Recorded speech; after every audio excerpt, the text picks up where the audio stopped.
All right, for this stretch, I'm going to be in a lunge position, one leg out in front, one leg behind me, and back knee is going to be on the ground. So the focus of this stretch is to stretch out the hip flexor right here in the back, in the front of the hip. So when I'm doing this, the number one thing that I want you to focus on is your lower back position. So if your lower back is arched the whole time, and you're really stretching forward deep into this stretch, and your lower back is arched, you're really not getting as good a hip flexor stretch as you could, and you're also putting a little bit too much pressure on your lower back. So I'm going to turn to the side to show you how to do this correctly. After I take my lunge position, I'm going to make sure my chest is tall, and this, I'm going to show you the poor position that your lower back is typically in. So that's this arched position right here.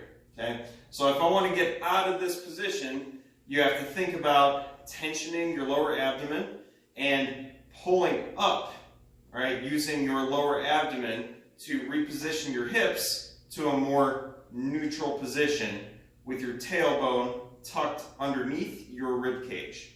Okay? So once again, poor position for the lower back, and then if I correct that, I'm going to tilt my pelvis, get that tailbone under me, and just doing that, I'm already starting to feel a bit of a hip stretch here.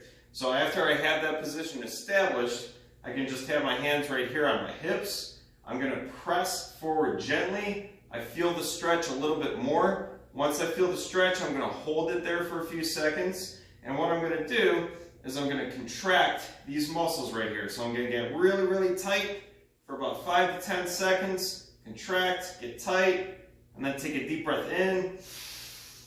And then out, relax everything.